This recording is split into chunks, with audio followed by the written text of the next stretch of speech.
I'm saying, like, what were the events that led to it? What happened? Were the Muslims large in population yet? No. What were we? Where were we? It's in the name. Come on, where were we? Medina. We were in Medina. So where had we just left? Okay. So we had finally been able to establish a community. And there we created what was called the Constitution of Medina, which was the first city-state. These are non-religious scholars who have said this, but many historians actually say that the Constitution of Medina that was formulated was the first civil social agreement, also known as a constitution, also known as a treaty, right, a social treaty. And in this, the sort of layout for the actual constitution was it established various rights, most importantly amongst the Muslims, the Jews, and the Christians at the time, that they had rights to their property, that none of the people would be harmed, they would be allowed to practice their religion. So based off of these things, the Constitution of Medina, today Medina doesn't allow any non-Muslims to come in, but at that time, the Prophet allowed for religious pluralism, freedom of religion, expression for those individuals. He allowed for the minority rights to be protected. For the people that were part of the community, they could continue to own their property without any issues. There was constitutional governance, right? There was a rule of law that was put into place. Citizenship-based society, which was based off your property. And we also talked about the social contract theory. So that was in regard to the Constitution of Medina, which I will always go down to say was the first social contract that is known to man and recorded. Second is Umar's covenant in Jerusalem. Who knows about this?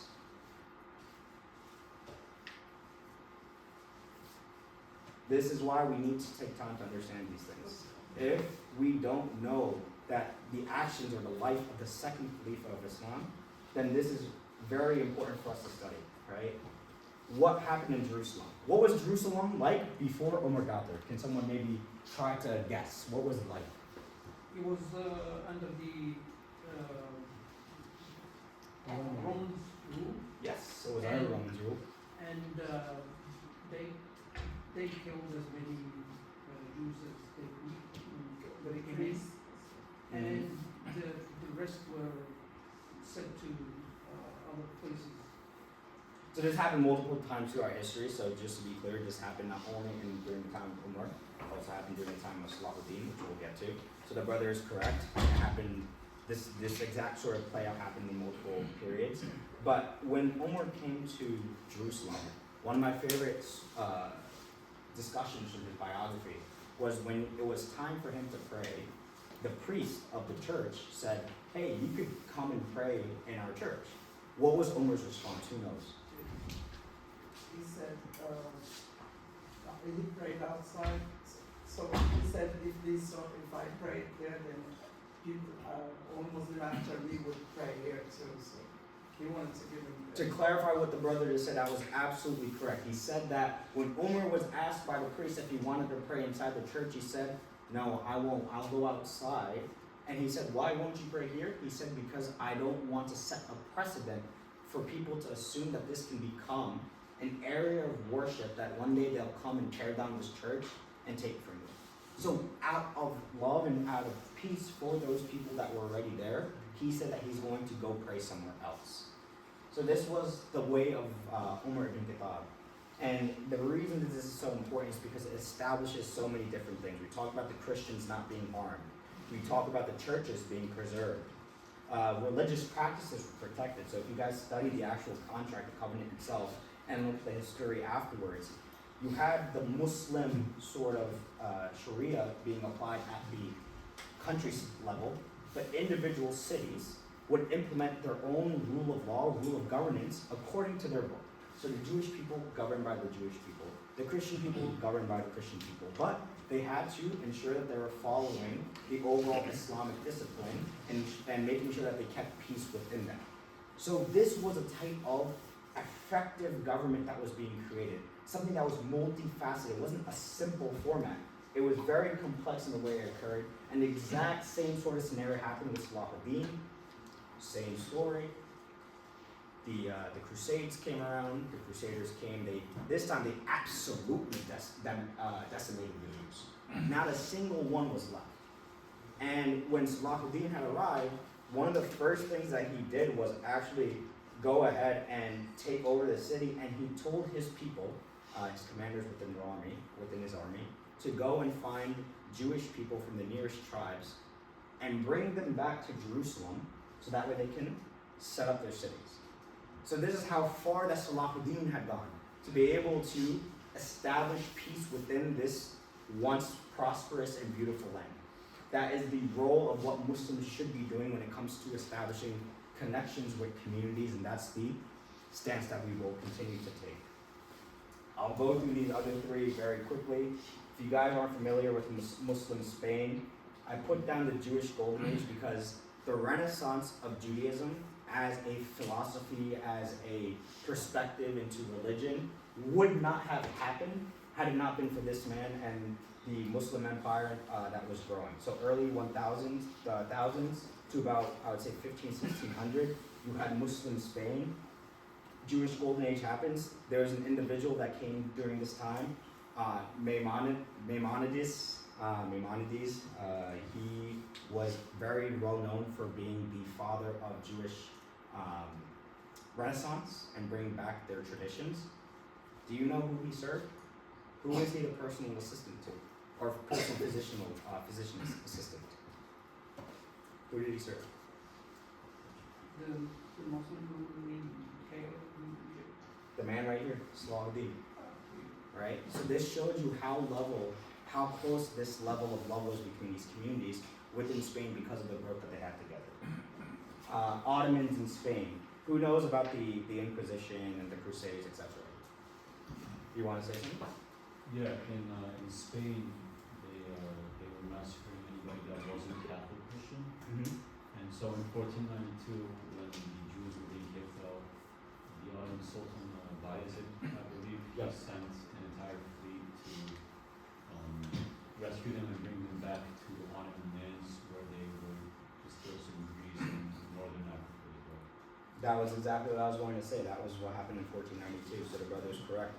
Within that period, Sultan Bayezid, and he went out of his way to go and get fleets to bring back Jews to the community, as well as help people reach other lands. And this was a complete change from the way that the Christian monarch at the time for Spain had been ruling. Italy, Kingdom of Sicily. I did this one because I didn't realize how big of a community Italy had or how big of a Muslim community was in Italy, but in early Sicily Kingdom, when the Muslims went in, same idea, right? Jews and Christians had their own communities, everyone was able to live on their own. But something that was really interesting is, as Muslims, we know the architecture of our masjids and our communities as something very sophisticated. Yes?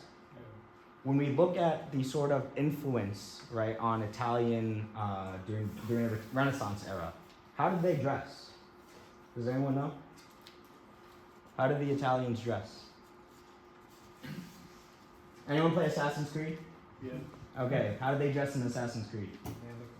They had the robes on. Yeah, right? This is how they dressed. This is because of Muslim influence. The impact of the culture and the community that was there was based off the Muslims that had ruled in the area early during the millennium. The other part is they had such advanced irrigation systems. Why do Muslims have such advanced irrigation systems? Where is Islam based when it first started? In the desert, right, guys? Is it just raining constantly? Is there hurricanes going on?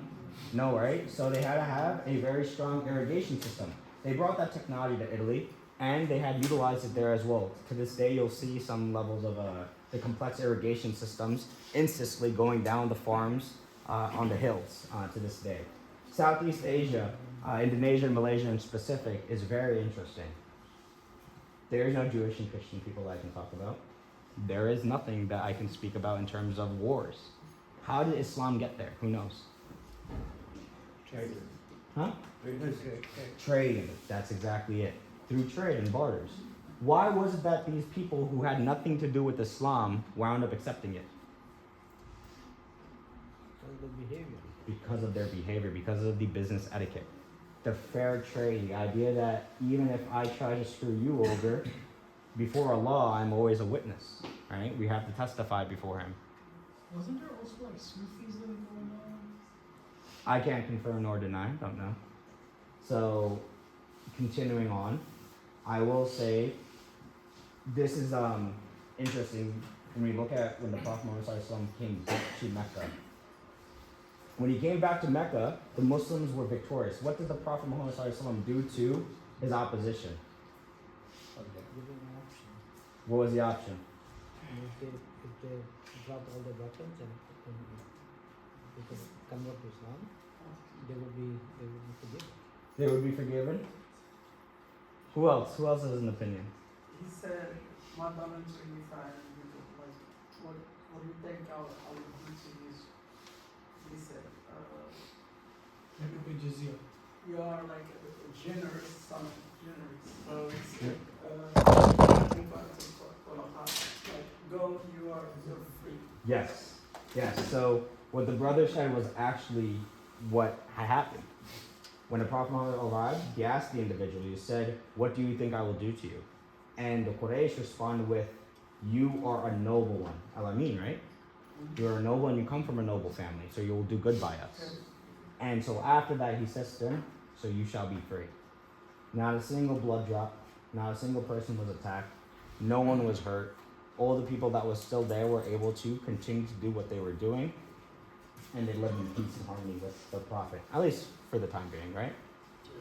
So that was the beautiful thing that the Prophet had shown us when he first arrived to Mecca, upon being exiled, upon being humiliated, upon being persecuted for so many years.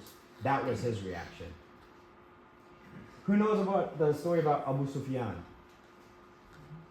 Who was Abu Sufyan? He was the leader of the Quraysh. Yes, yes. So at one point he was what? What was he to Islam? He was a enemy? Enemy. I heard someone say enemy. He was an enemy to He was Islam. an enemy of the Prophet until the end. Correct. The family believed. Right. Until the very end, he was an enemy, and then he finally accepted Islam. Right. And this is why he said, the Prophet said actually in his own words, whoever enters Abu Sufyan's house is safe. Is safe. Right. Who knows the story of Safwan bin Umayyah? Who was he? What Safwan. was the question again? I'm sorry. Who was Safwan bin Umayyah? Oh, he was the owner of Bilal, right? So I'll give a quick background on him as well. During a war, actually, specifically, he was one of the people that were fighting against the Prophet.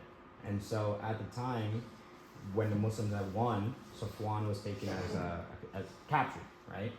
And the Prophet took his own cloak and gave it to Safwan as protection. So that way no one else could harm him, etc. He carried him through.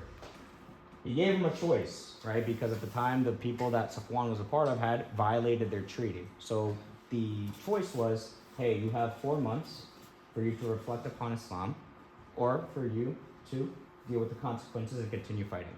You have 4 months. What was his decision? What was his decision? It's not a trick question, guys, I promise you. What was his decision? He accepted Islam, right? And when he was asked why he accepted Islam, he said it was because of the Prophet's demeanor, the kindness that he showed, the love that he showed, the peace that he created. This is the reason why he wound up accepting Islam. Now this is, we're going to go towards some of the verses in the Quran, and specifically I want to start with chapter 2, verse 190. Ayman, I'm not going to put you on the spot, but can you recite the Arabic for that verse? Do you know it? أعوذ بالله من الشيطان الرجيم بسم الله الرحمن الرحيم وقاتلوا في سبيل الله الذين يقاتلونكم ولا تعتدوا إن الله لا يحب المعتدين. Can you give us a translation?